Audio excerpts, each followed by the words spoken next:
is a topic that is central to our success in winning Medicare for All.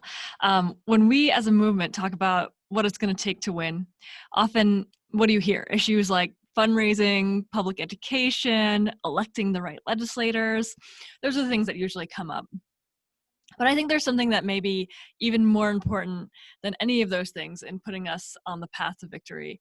And that is, of course, confronting the deeply ingrained racism in our structures and selves.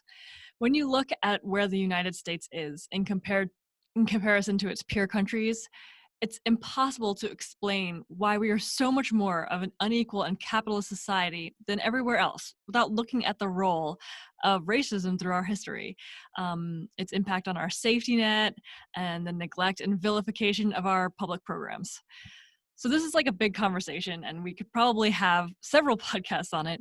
But today we want to talk about racism specifically in the healthcare system and how Medicare for All would and wouldn't address racism at the doctor's office, and then a little bit about the interrelated nature of our movement with the larger fight for racial justice, and why and how they are interconnected. So Ben, do you want to introduce our guest? Absolutely. So it is my great pleasure to introduce the wonderful person on the screen with us, Dr. Bita Amani, who is an associate professor for the Charles R. Drew University of Medicine and Science. And this is timely, as a lead co-chair of the COVID-19 Task Force on Racism and Equity, which is housed at the UCLA Center for a Study of Racism, Social Justice, and Health. Welcome, Dr. Amani. Thank you. I'm so excited to be here. It is great to have you. So before we dive into this deep topic, can you tell us a little bit about your background and why did you choose to become an epidemiologist with a focus on racism, and what is epidemiology? So, I mean, that's a wonderful question. And just what is an epidemiologist? Because I think for so many people in my friend circle and my family, this current moment had them hearing the word and being like, isn't Bita one of those?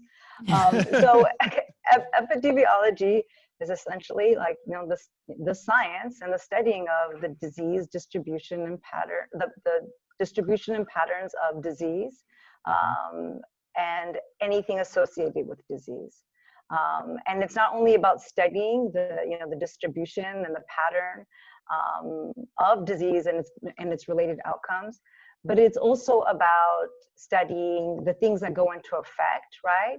The things that are in place, the policies and practices that we have. What are the effects of those things on the distribution of disease-related outcomes? So what that meant for me, I think, growing up, was that I always loved health and I loved politics. And I was always, thinking about the relationship between these two things. And so when, you're thinking about how to have some sort of impact, especially as a young person, and you hear about institutions like the CDC or the WHO, right? You really can, start to get a sense of what does it mean to be able to go out and to study and to collect information that can be so useful that it can actually save lives on a larger level. So these are, to me, when I think about that young person, who was really drawn to the field and studying it, epidemiology means that. But then over time, epidemiology then also came to mean a tool set and a set of ideas that belong to and were in service of a system that not only was structured by racism, right? As Stephanie mentioned at the beginning, this is at the heart of what we're talking about here today, but also was instrumental in structuring it and creating and maintaining that. And so then what that meant for me as somebody who was studying it was that I was really drawn initially to infectious disease epidemiology, because you saw so much inequity, and also just kind of racialized ideas about populations being generated around who's sick, who's not, what's the risk to people who are not sick from those who are, so all those racial conversations. And then, moving into what we call behavioral epi, and the idea that people's behaviors and their people's behaviors and their own actions can somehow be connected and related to their health. So there's a potential here for some sort of empowerment, right? To what I am, I think, today, like loosely and specifically, a social epidemiologist, somebody who wants to study the distribution of disease and disease-related factors in populations and communities based on understanding systems, structures, and power. And that gets us to structural racism. That sounds important today. Yeah. So you've been preparing your whole life for this very moment, basically, and trying to prepare us for this moment, which we horribly mishandled, I'd say. I mean, I think for my whole life, I've been preparing for this moment of extended sleep and rest, right? Yeah, I mean, within public health, there is a strong group of people who've been studying racism and equity for a very long time. And even if we don't think about people as formal titles within public health, like for the centuries of this country's existence, people who have organized towards larger goals of racial freedom, right? And a dismantling of all inequities have been doing public health work. Right? And so I think right now in this current moment, we're seeing that people who've been thinking about the health, the body, the systems, the structures, like white supremacy, how it's structuring advantage and disadvantage for populations to the detriment of them either getting diseases or not living as longer as other people. We've been doing, if you've been doing work on racism, we're now at a place that we argue then we've all been doing public health work. And so then within our field now, right? And so sometimes you think that people outside of us get us more than we get ourselves. So within our own world right now, and I'm just going to use this loosely as our health world of healthcare workers and and those that are direct would identify more with public health versus healthcare, right? We are coming together and understanding that if we are not holding at the center structural racism, then we're really missing the boat on addressing so many of the disparities that we're seeing. Yeah, so you have so much knowledge about exactly the intersection between health and racism, but for our listeners, let's start with, the real basics. And you're talking about structural racism here. So obviously, I mean, can you explain how that differs from talking about, bigots who have racist ideals saying and doing racist things to other people? Is that, explain a little bit more about how maybe that understanding of racism is too narrow? One of the things that becomes really important in trying to understand racism is to spend some time not thinking about, you're saying, the bigots, not thinking about who said what to who, what do people think about different phenotypes, right? But to sit with the idea of how is racism only something that's structuring? And therefore, because it is something that's so structuring, how it shows up even on the molecular level, right? And that it determines all relationships in society. And because it determines all relationships in society, and health is something that's produced relationally, right? I mean, here we're talking about Medicare for all. This is ultimately, in order for us to make an argument to people that they need that they should advocate for something that they really need, right? We're having to do this in the space of how we relate to each other. We're having to talk about things on a human-to-human interaction for people to understand then the importance of okay, well, what does this mean for that? So racism, specifically structural racism and specifically white supremacy, right? All these things are as structuring projects. They determine the systems in which we live. They determine then the advantages and disadvantages, right? And then they determine how those advantages and disadvantages are structured across different groups of people.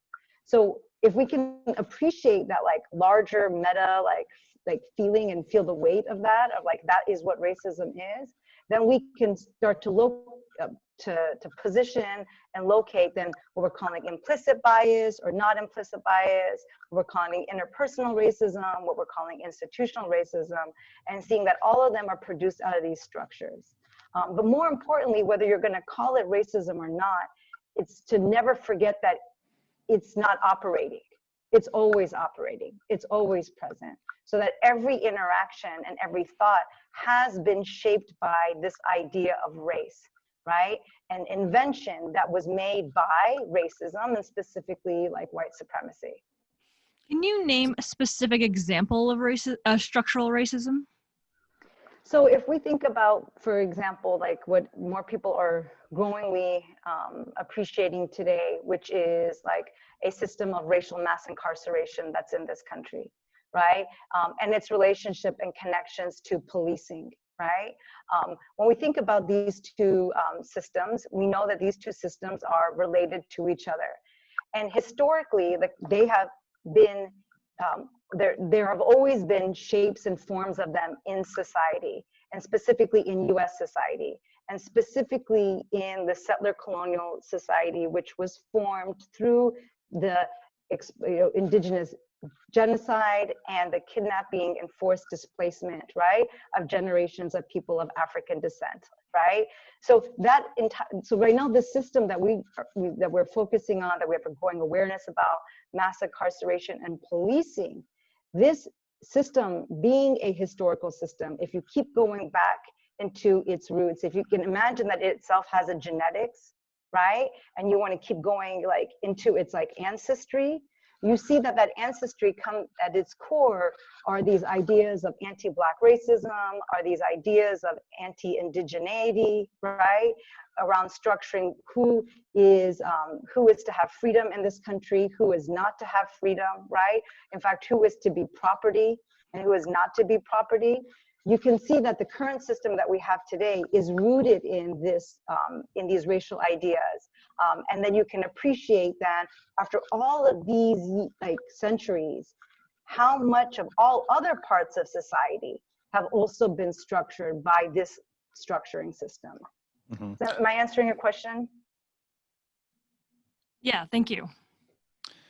So you had mentioned kind of in passing that that health and healthcare actually played a role in kind of creating race, and that racism was the thing that created race. Can you say a little bit more about that? We're kind of going back into the history here before we bring ourselves up to present day. But I mean, what role has the healthcare system in the United States played in creating race as kind of a social construct?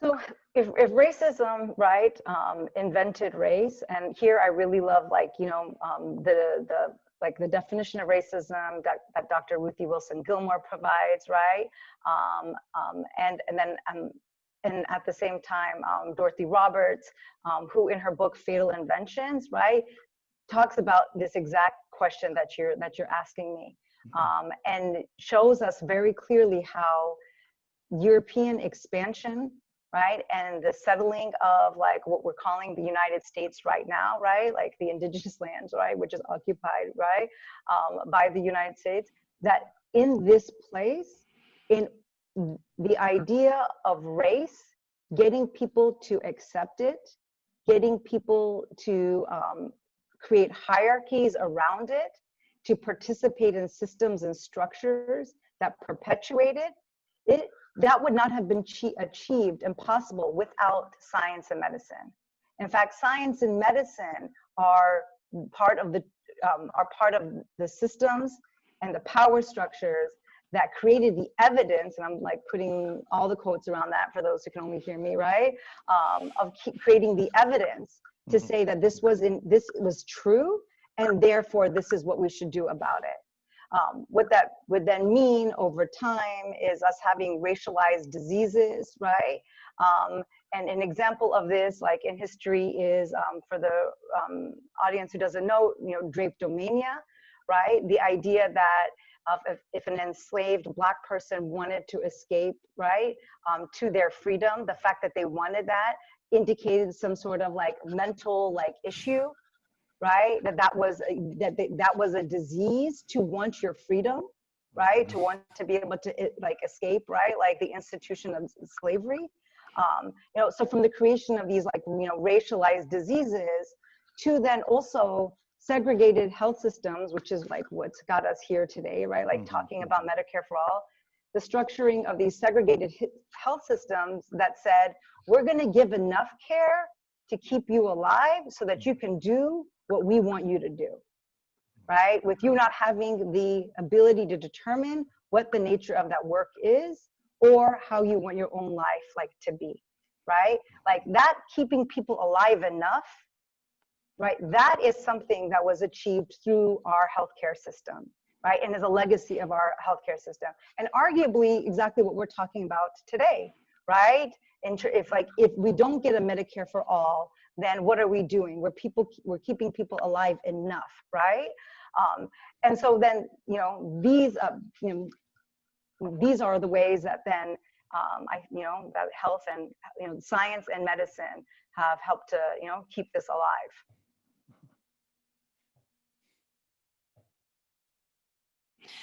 So how has that legacy carried through to the present day?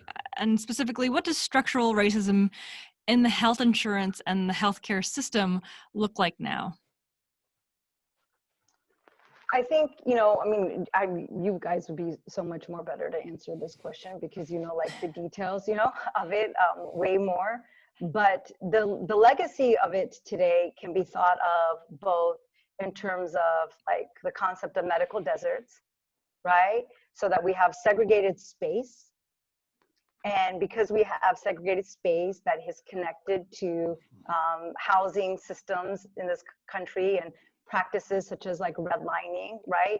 The active decision to exclude people from like, you know, people of color, specifically, you know, Black persons from some neighborhoods, and then also to create like so other neighborhoods that, you know, were predominantly white folks. So to create, you know, and this structuring being done because there was so much of an investment in maintaining land value, right? So getting the connection between race and property, right, and capital, that the current, like, you know, it is connected. Getting back to what we're talking about here about the structural racism that shows up in healthcare systems today, our efforts to segregate space have also then meant that we don't value certain space because we don't value the people that live there. So we don't put the much needed health care resources in those areas. So those areas are not gonna have hospitals. Those areas are not gonna have clinics. And then we have like the second layer of, okay, well, what they do have then access to, how the healthcare system itself is so segregated. So there's different types of care that people are getting in one part of the healthcare system versus another part, right?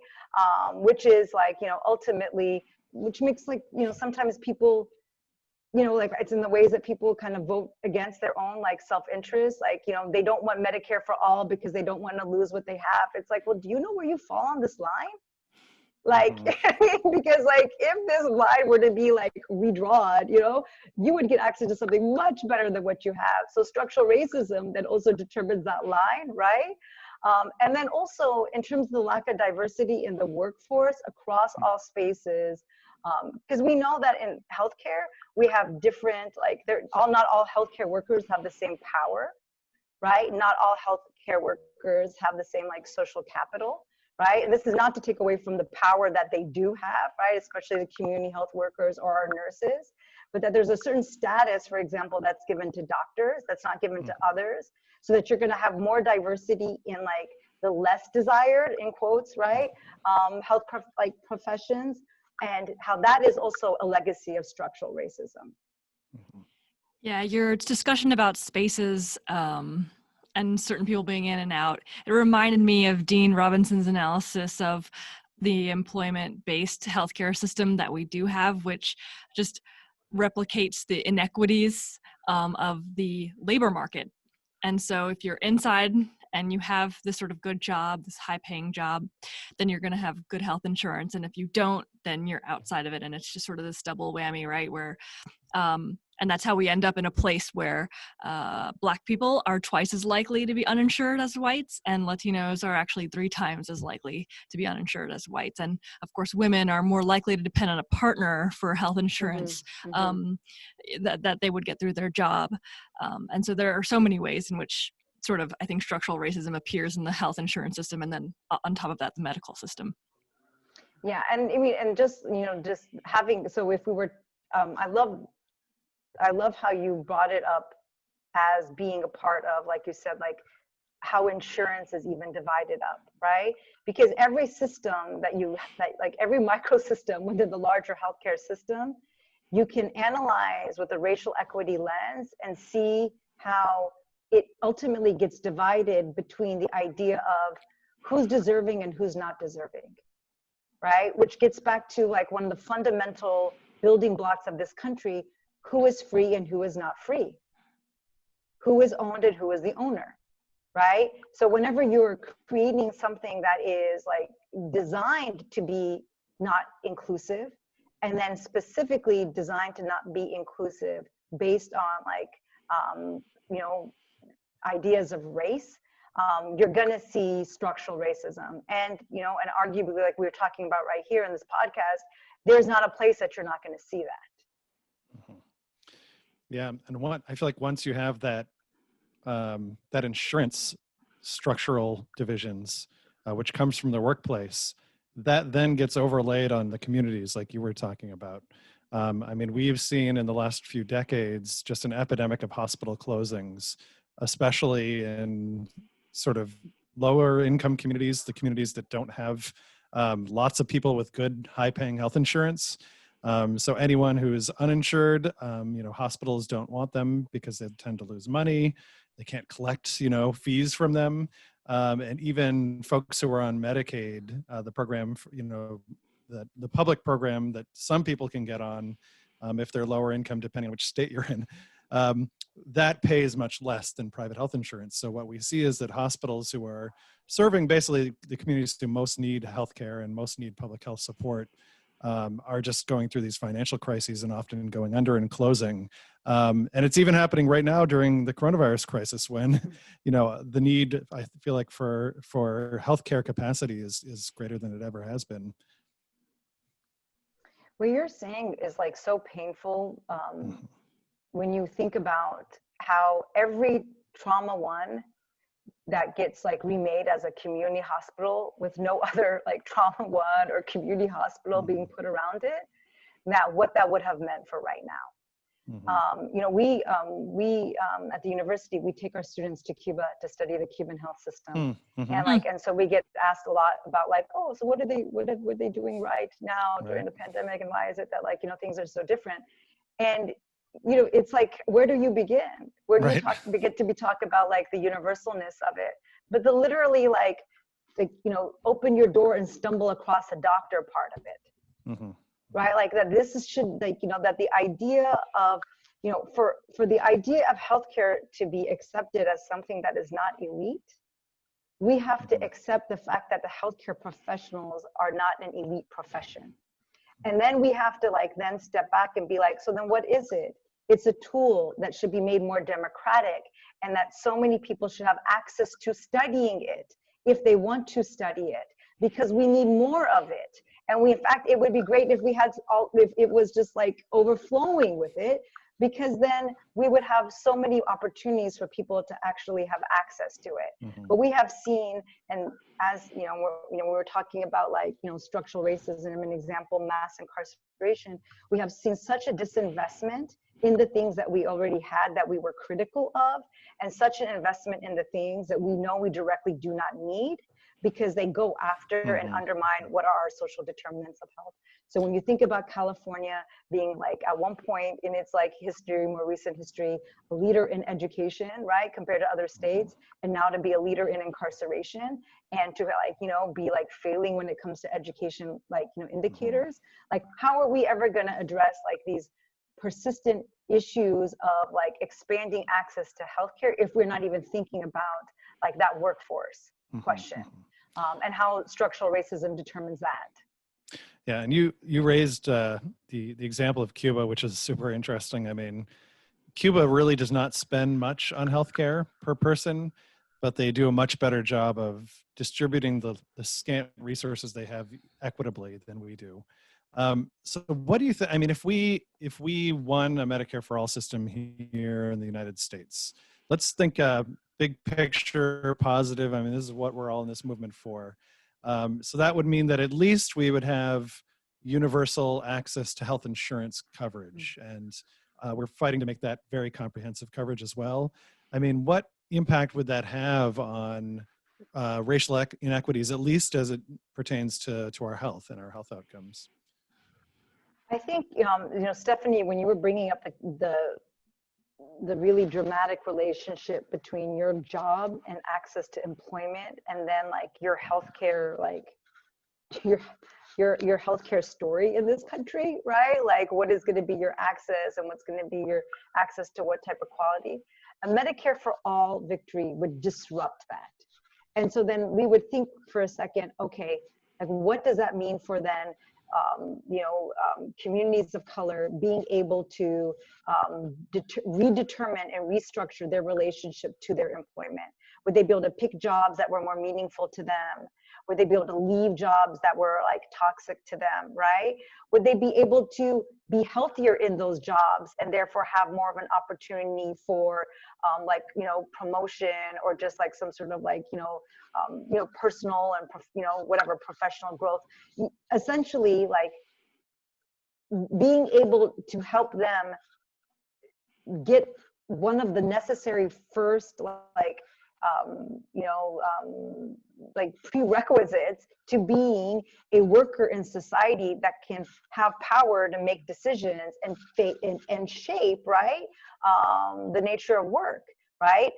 So when I hear about Medicare for all, and I think about its relationship to working and employment in this country, and then I think about what that would mean and the opportunities it would open up for the Black, Latinx, Indigenous, right, person of color like workforce, I think that then it becomes an opportunity to challenge racial capitalism in a really fundamental way, of then being able to bring more to the center what the rights of the worker are, because their work is not tied to them and their families being able to get the most basic, right, healthcare for themselves.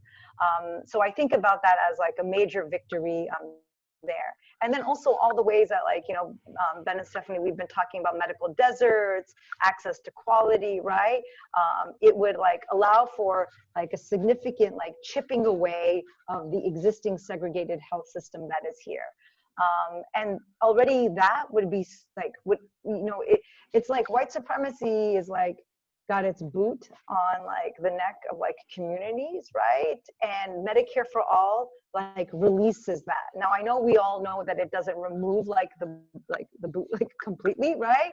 But it releases that tension enough so that maybe we can push back against it even stronger. Because right now, without these guarantees, and you guys did the coverage on the story with the COVID and the kind of the long term, right? COVID, right? The long haulers, and for folks who don't get that positive test, right in the beginning, what that would mean. And your guest had 66 visits, right?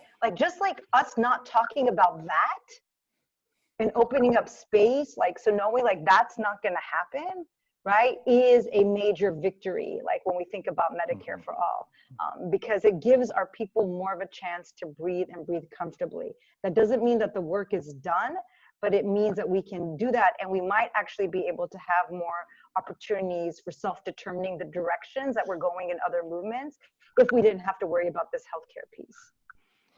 Yeah, I mean, everything that you just said, Bita, and I would just add to that, another inequity I think that is resolved by Medicare for all is just the ridiculous financing system we have for Medicare for all. So not only are, lower income, disproportionately Black and Brown communities getting either worse access to care or no access to care, but for the care that they are getting, they're paying a lot more out of their pocket for it.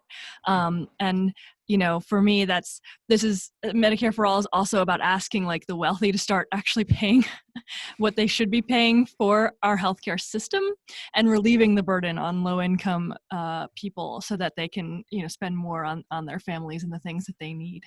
And so, we've talked a little bit about the things that would be resolved through a Medicare for All system, but there are so many things outside of the health insurance and even the healthcare system that impact our health and how long we live and how well we live. And so I think that there are many things actually that will not be resolved by Medicare for All. And I'm just sort of wondering if you could talk a little bit about, what kind of racial inequities will remain even after we pass a universal health insurance coverage system.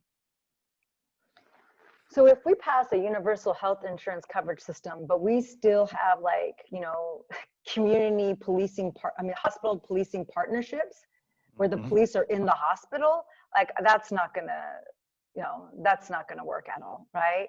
So, if we're gonna be practicing the same business of this racialized medicine, and also keeping people alive while they're then eaten up and consumed and pushed towards premature death by other systems, then we've completely failed, right? While we've gotten, we've all agreed, a really important pillar, the other ones and that need to be addressed is around, obviously, I think we would all agree, the issue of housing. Right. So if we're talking about mass incarceration and policing as systems, that we also need to take apart those pillars, right? Then we also need to think about people's access to housing and quality housing. And we can't even talk about people's access to housing and quality housing around their social support systems. We're so behind in being able to even address getting the basics. We're so just trying to fight to get the basics that we can't even put so many corollaries on what that needs to look like when we get there. So it's not just getting the housing, it's getting the quality housing, it's getting the quality housing around the schools that you would want to send your child to, around also being able to afford having your parents live there, right? Your family live there, other social supports live there.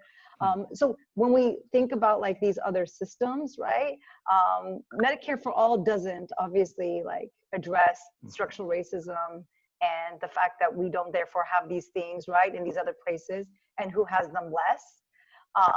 It doesn't do that. And we could just have that analysis also if we included education, if we included, what we call here in LA County, the Department of Child and Family Services, right? And what that does to families. Because ultimately the fight for Medicare for All is to strengthen community. What's the buzzword now, so that communities can thrive, right? But the word thrive, it sounds different than how we normally talk about this stuff because it's contrasted with surviving. So I think, that is ultimately what we're talking about. Medicare for All will help us survive, but all the other important parts will help us to get to that thriving goal. Yeah, and you had, I can't wait to switch from the fighting for basic rights part to fighting for improving our lives part. Yeah. But you had mentioned earlier about the inequities in kind of the healthcare workforce. And it feels like also another area, in addition to all those other things that impact our health that you talked about, is just the quality of care that you get when you walk into a hospital or a doctor's office, that people of color are treated differently by healthcare providers. Is that right? Absolutely. I mean, some of the, an important part of the work we do is around Black birthing disparities. And so drawing people's attention to the consistent and the persistent, higher, higher rates of, preterm births and mortality, both amongst the mother and the birthing person, as well as the baby, right? If we're thinking about infant mortality. And, that persisting disparity is can be directly connected to structural racism, right? And it shows itself today, not only in the day-to-day toxicity of experiencing being a Black person in society from the, from historical and contemporary and, continually ongoing, right, racism, but then also then when you go to the hospital, right, how that continuously shows up. And so, and what does that mean? That's legacies of like not listening, right, to Black women. And that's also legacies of thinking that there's deception in the description of like how you feel in terms of your symptoms, right? So that if you say that you're in pain, you are not in pain. Legacies of like racialized thinking around like pain, and pain seeking, right? Like that, exists in the healthcare system. So and you see there's been a lot of good movement on drawing people's awareness to this. And ultimately, like an important call to action within that is listen to Black women as their patients. That draws your attention to why are you not listening to begin with, right? And then two, don't think that you already know what's going on based on like your experiences and your studies, because both of those are extremely racist. So, hey, like that's gonna completely like shape the entire interaction. Did I answer your question?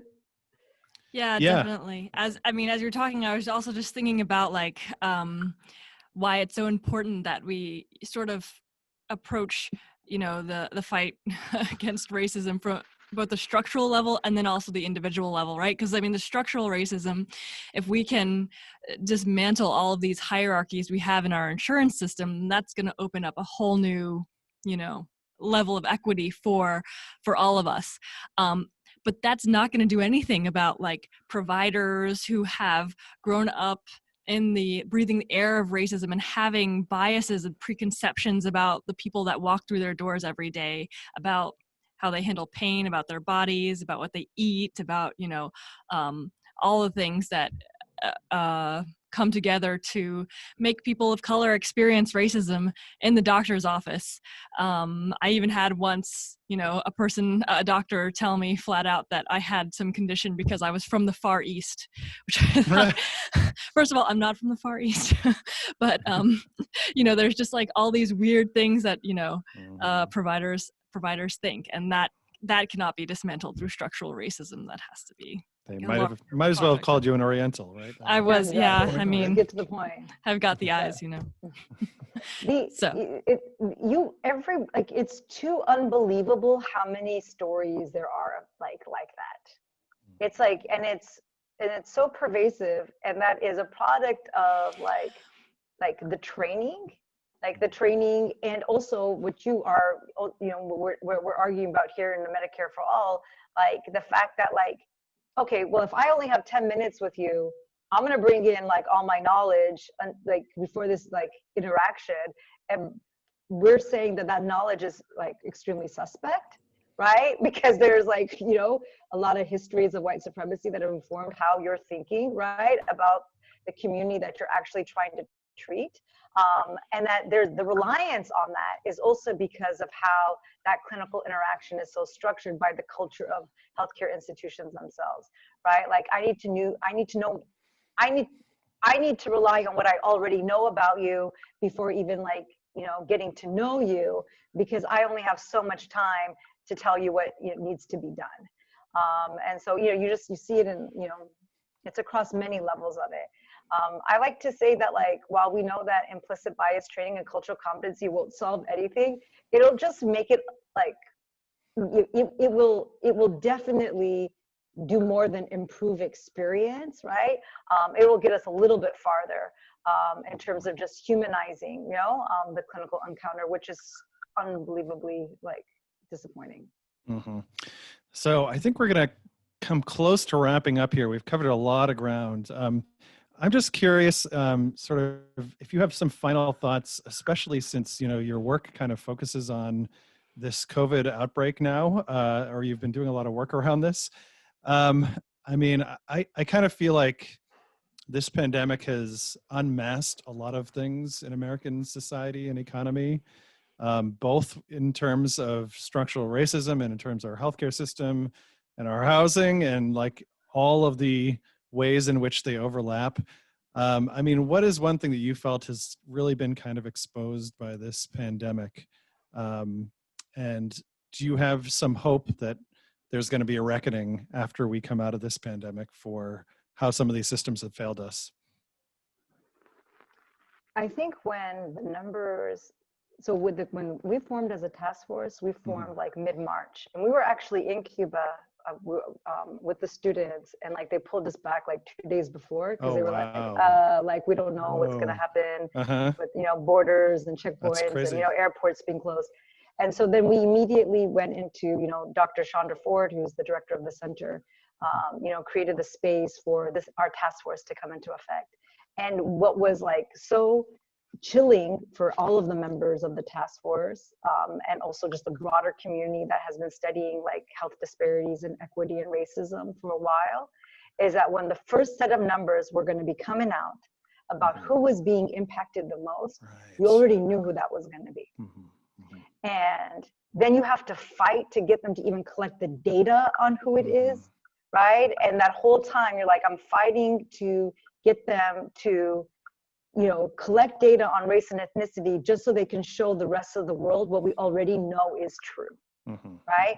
And so that whole process right there, like that's the pandemic, right? Like, and that's just also even public health and all the work that we're doing, like so much. We spend so much of our time trying to prove the things that we already know are true. And I think that right now when we're talking about a reckoning and why that like matters for the future, I hope we've come even closer to closing the door on this chapter, that racism exists just as stronger as ever, and there is not a place that it doesn't exist, and until it is dealt with, we are all screwed, right? Like this is well put. Like like this needs to be, I know, I was like I was thinking to myself, like, do I keep it real? But I didn't, but I made the point. Always keep it real on the podcast. I just got my 6-year-old sitting over here looking at me, so I decided to have a good parenting moment.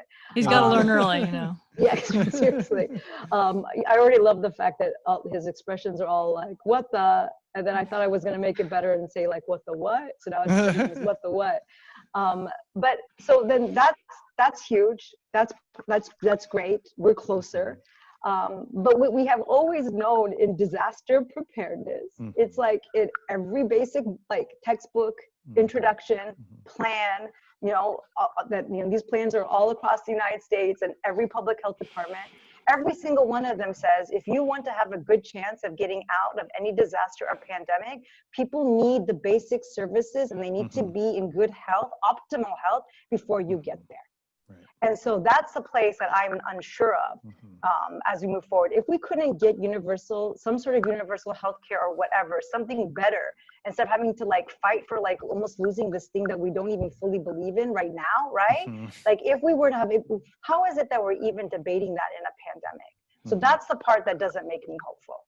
Like that we can come out of this and we can be aware of this, but that we still won't then like put into place the things that we desperately need.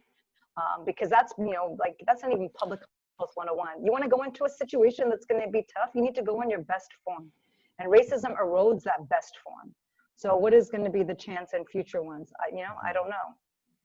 Yeah, well, I agree 1,000% that we're not going to educate our way out of this in the future. We're going to have to organize our way out of this in the future. And it is really wonderful to be in this struggle with you. And thanks for joining us today. Thank you, guys. It was so much fun.